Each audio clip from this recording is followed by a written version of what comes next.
स्वागत है आप सभी का टीचिंग गोल्स के इस लर्निंग प्लेटफॉर्म पर। आज जो है केवीएस एलडीसी एग्ज़ाम जो हुआ था एचएम का, तो उसका जो सेकंड पार्ट आज कवर करेंगे। आज जो हम करने वाले हैं वो 36 से पूरे 60 क्वेश्चन पेडागोजी की कवर करेंगे जो आपसे पूछे गए थे, जो कि आपने ज़रूर करके जाने हैं ताकि आपको पता चल जाए कि किस डेप्थ तक के क्वेश्चन यहाँ पे पूछे गए थे। ठीक है, तो चलिए शुरू करते हैं। वीडियो पसंद आती है तो भाई लाइक कर दिया करो, शेयर कर दिया करो, अगर सब्सक्राइब नहीं करा है तो कर लीजिए फटाफट से। तो क्वेश्चन 36 पे बढ़ते हैं। Over 85% of a child cumulative brain development occurs prior to which stage. ये मैंने क्वेश्चन आपको, ये जो जब मैंने आपको सारी एस्पेक्ट्स ऑफ डेवलपमेंट पढ़ाए थे तो मैंने आपको बताया था कि जो 85% जो डेवलपमेंट है बच्चे के मस्तिष्क का वो अर्ली चाइल्डहुड तक हो जाता है। इन्फेंसी तक जो है वो 80% बच्चे का जो मस्तिष्क है वो विकसित हो जाता है और उसका जो 85% हिस्सा है वो जो पूर्व बाल्यावस्था है वहाँ तक हो जाता है। ठीक है, तो इसका जो करेक्ट आंसर बनेगा वो ऑप्शन नंबर 2 बनेगा, 6 ईयर्स। ठीक है, अगर आपने वीडियोस नहीं देखी है तो फ्री प्लेलिस्ट वीडियो आपके लिए पूरी कंप्लीट केवीएस की बनाई है मैंने। ठीक है, तो वो इस वीडियो के डिस्क्रिप्शन में आपको लिंक मिल जाएगा, आप वहाँ से देख सकते हो अगर नहीं देखी अभी तक तो। नेक्स्ट चलते हैं 37 question. To develop abstract thinking among secondary school student in social science which one of the following is the most appropriate options. इनमें से एब्स्ट्रैक्ट थिंकिंग यहाँ पे बच्चे की जो है विकसित करनी है, अमूर्त चिंतन बच्चे का यहाँ पे विकसित करना है। ठीक है, तो हमें इसके लिए क्या यहाँ पे एक ऑप्शन बेस्ट रहेगा। First teaching the concept of citizenship and then teaching the concept of powers of president. तो यहाँ पे यही बात सही है कि पहले हम सिटीजनशिप यानी कि नागरिकता के बारे में बच्चे को पढ़ाते हैं एंड देन बाद में हम क्या पढ़ाते हैं, राष्ट्रपति की जो भी शक्तियाँ की संकल्पना है उसके बारे में हम चीज़ों को पढ़ाते हैं। ठीक है, तो ऑप्शन नंबर 1 यहाँ पे सोशल साइंस के पर्सपेक्टिव में क्या रहेगा, सही रहेगा। नेक्स्ट क्वेश्चन है 38। विच one of the following is the correct order of development of thinking. यहाँ पे चिंतन का एक करेक्ट जो ऑर्डर है वो क्या होएगा, अमंग द स्कूल स्टूडेंट। तो यहाँ पे आपने एक चीज़ ध्यान रखनी है कि सबसे पहले हमेशा परसेप्चुअल थिंकिंग होती है, हमेशा अवधारणात्मक चिंतक यहाँ पे सबसे पहले होता है। ठीक है, यहाँ पे हो सकता है भाई हिंदी में थोड़ा सा टाइपिंग में यहाँ पे मिस्टेक हो जाए क्योंकि अवधारणात्मक ऐसे लिखा जाता है, जो मैंने इधर टाइप किया है ऐसे नहीं। ठीक है, तो हिंदी में थोड़ा सा इग्नोर करना, इंग्लिश में आप देख लेना। परसेप्चुअल थिंकिंग पहले होती है and then conceptual, then reflective and then critical. तो ऑप्शन नंबर 3 यहाँ पे क्या है, सही है। ठीक है, इसको आपने अच्छे से याद रखना है। नेक्स्ट क्वेश्चन है 39। In which of the following non directive counselling may be helpful for a student who fears in darkness, a student who wants to explain more career opportunities। तो यहाँ पे ना तो करियर अपॉर्चुनिटीज़ की बात होती है, ना ही जॉइन एविएशन सेक्टर वाली बात होती है और ना ही एडजस्टमेंट प्रॉब्लम, बल्कि जो बच्चा फियर करता है इन डार्कनेस उसको जो है हम एक तरीके से डायरेक्ट काउंसलिंग नहीं बल्कि नॉन डायरेक्टिव काउंसलिंग के अंदर ही आता है। ठीक है, तो आपका ऑप्शन नंबर 1 यहाँ पे सही हो जाता है।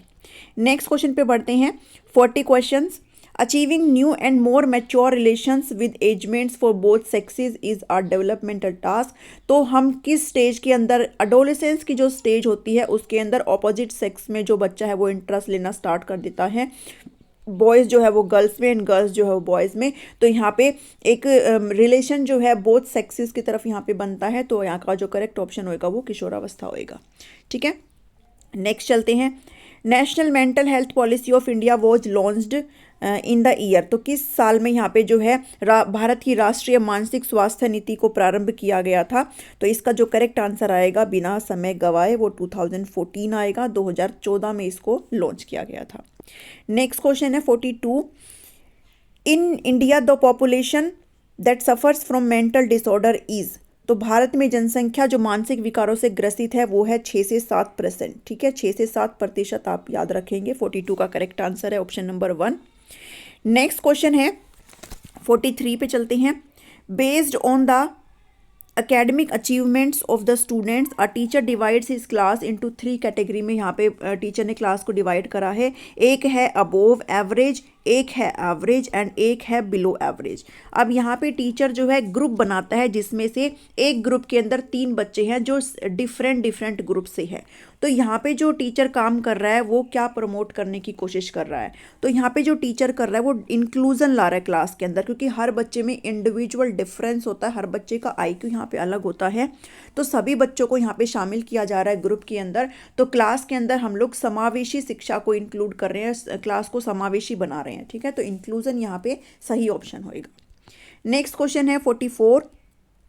The theme of United nation international day of person with disability 2022 वार, तो इसका जो सीधा सा आंसर वो बन रहा है वो ये है, transformative solution for inclusion development. तो जो थीम रखी गई थी इस बार यूएन के अंदर international day of person with disabilities पे, तो वो आपकी ऑप्शन नंबर 3 वाली थीम थी। ठीक है, नेक्स्ट क्वेश्चन है 45, the teacher and student are absorbed in their teaching learning situation they are using. यहाँ पे जो शिक्षक है और जो बच्चे हैं वो आपस में जो है मिलकर के टीचिंग लर्निंग सिचुएशन को कर रहे हैं, तो वहाँ पे वो सारी चीज़ें कैसे कर रहे हैं, तो अपने किस माइंड का यहाँ पे यूज़ कर रहे हैं। तो ना ही तो वो कॉन्शियस माइंड का यूज़ कर रहे हैं, ना ही अनकॉन्शियस माइंड का यूज़ कर रहे हैं, ना ही पार्टिसिपेटिव का, बल्कि वो सबकॉन्शियस माइंड का यूज़ कर रहे हैं।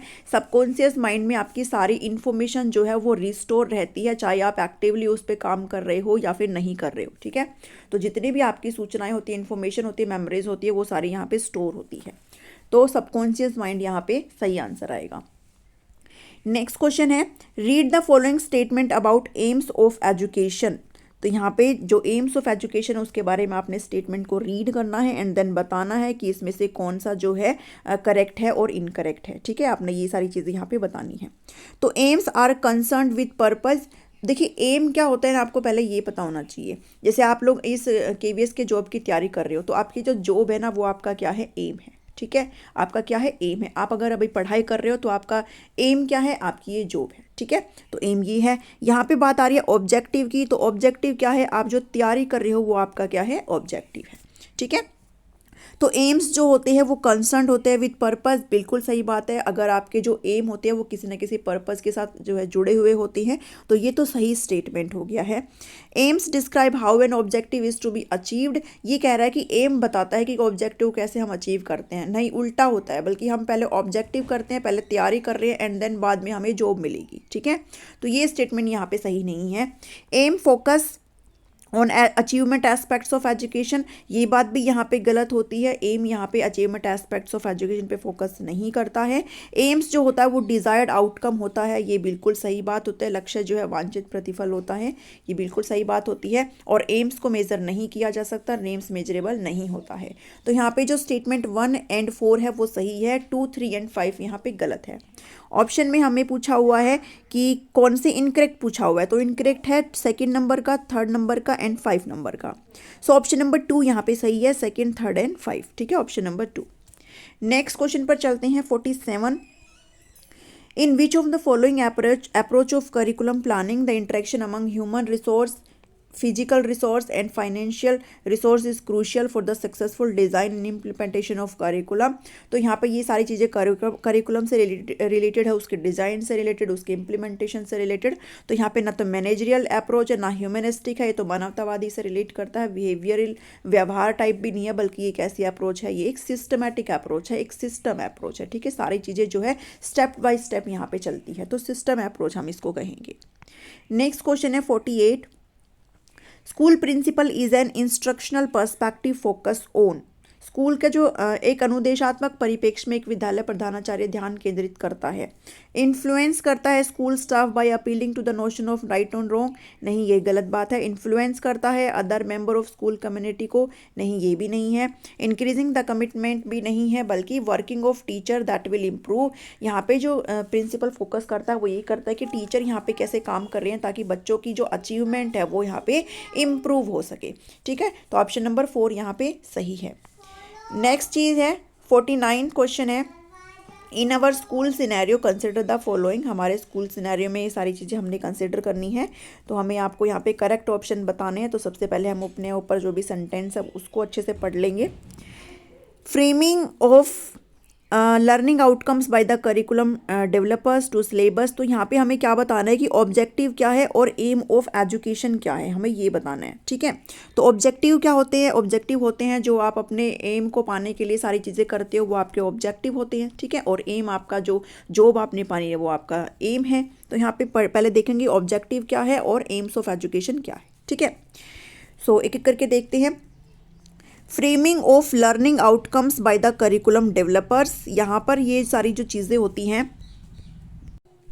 सो हम अपना जो करिकुलम डिज़ाइन करते हैं वो हमारे लर्निंग आउटकम को देखते हुए करते हैं, तो ये हमारे ऑब्जेक्टिव का हिस्सा है, ठीक है। तो 1 जो है ऑब्जेक्टिव का हिस्सा है। सेकंड है टू सिलेबस, ये 2 नहीं है यहाँ पे, ठीक है। सिलेबस कंप्लीशन बाय टीचर, ये भी आपके ऑब्जेक्टिव का हिस्सा है, तभी तो आप आगे सारी चीज़ें को अचीव करते हैं। तो in classroom teaching should be based on real life example, ये जो है कि टीचिंग जो है रियल लाइफ एग्जाम्पल सिचुएशन पे बेस्ड होनी चाहिए, ये आपका एम होता है एजुकेशन का, ठीक है। And knowledge constructed by student should support, ये भी आपका एम होता है। तो यहाँ पे ऑप्शन नंबर, ये जो सेंटेंस 1 एंड 2 है वो ऑब्जेक्टिव है, and 3 and 4 is aim of education है। तो यहाँ पे कहाँ पे लिखा हुआ है, 1 एंड 2 आर ऑब्जेक्टिव है, एंड 2 एंड ये गलत हो गया है, 2 एंड 3 ये वाला गलत हो गया है, ये सही है। 1 and 2 are objective while 3 and 4 are the aims of education. तो ऑप्शन नंबर 3 यहाँ पे क्या है, सही है। नेक्स्ट चलते हैं, 50 क्वेश्चन है। School principal gave freedom to the teachers to create their own pedagogical principal, यहाँ पे जो स्कूल प्रिंसिपल है वो कहीं ना कहीं टीचर को स्वतंत्रता देते हैं कि वो अपने खुद के जो भी शिक्षणात्मक जो प्रिंसिपल है उनको यहाँ पे डिस्कवर कर पाए। That describe, analyze and infer about classroom interaction, the reflective practice of school principal is based on. तो यहाँ पे जो प्रिंसिपल है वो सारी चीज़ें यहाँ पे नरेट करते हैं, यहाँ पे बताते हैं भाई आपको ऐसे ऐसे काम करना है ताकि बच्चों को चीज़ें अच्छे तरीके से डिलीवर हो पाए। तो यहाँ पे जो अप्रोच यूज होएगी वो नैरेटिव अप्रोच यूज होएगी, ठीक है। तो ऑप्शन नंबर 1 यहाँ पे सही है। नेक्स्ट है 51, school development plan is mandatory according to, मैंने आपको ये टॉपिक बहुत अच्छे से पढ़ाया हुआ है। तो ये जो है किसके अकॉर्डिंग मैंडेटरी है, वो RTE एक्ट 2009 के अकॉर्डिंग यहाँ पे SDP स्कूल डेवलपमेंट प्लान जो है वो ज़रूरी हो जाता है सभी के लिए क्रिएट करना, ठीक है। तो RTE एक्ट 2009 इसका करेक्ट आंसर है। नेक्स्ट है 52, in class 8 time table for teacher mathematics which period will be, maths पढ़ाने के लिए 8वीं कक्षा में कौन सा पीरियड जो है सुटेबल रहेगा।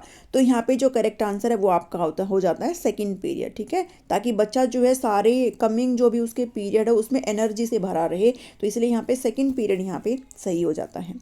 नेक्स्ट है 53, national achievement survey 2021 was conducted by, तो इसको जो कंडक्ट किया गया था राष्ट्रीय उपलब्धि सर्वेक्षण को वो NCERT के द्वारा किया गया था, ठीक है। नेशनल राष्ट्रीय है तो आप इसको ऐसे याद कर सकते हो NCERT, ठीक है।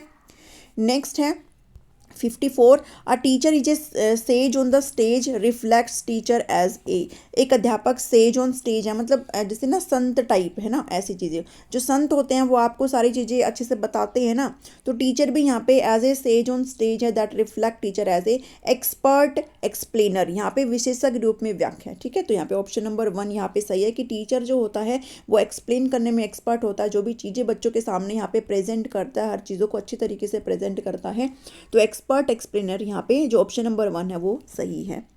नेक्स्ट है 55 question, parents teacher forums are most useful, मैंने आपको पेरेंट्स टीचर फोरम भी अच्छे से करवाया हुआ है। Parents teacher forum are most useful for making teacher responsible, नहीं ये नहीं है। एस्टेब्लिशिंग होम स्कूल लिंकेज भी नहीं है। सीकिंग इंफ्रास्ट्रक्चर भी नहीं है, बल्कि improving quality of learning among a student, विद्यार्थियों में सारी चीज़ों को अच्छे से जो है इफेक्टिवली चीज़ें हम यहाँ पे केटर कर पाएँ, तो वो सारी चीज़ें यहाँ पे देखी गई है, ठीक है। जो भी लर्निंग की क्वालिटी है उसको इम्प्रूव करना इसका मकसद होता है। तो 55 का ऑप्शन नंबर 4 यहाँ पे सही है। नेक्स्ट है 56 question, the parliament of India enacted the mental health care act in the year, तो इसका सीधा सा आंसर है 2017। यहाँ पे इसको इनेक्ट किया गया था 2017 में, बट इसको यहाँ पे जो है लागू किया गया था 2018 में, ठीक है। तो आप इसको ये सारी चीज़ें यहाँ पे याद रखनी है। नेक्स्ट चीज़ है कि भाई आया तो था ये 2017 में, बट इसको लागू कब किया गया था 2018 में। विच one of the following Indian constitution article is not a constitutional guarantee that is meant for children, तो इसमें से जो आर्टिकल 30 है वो यहाँ पे नहीं है, ठीक है। आर्टिकल 30 जो है इसका हिस्सा नहीं है, तो ये चीज़ आप ध्यान रखेंगे, बाकी सभी चीज़ें हैं।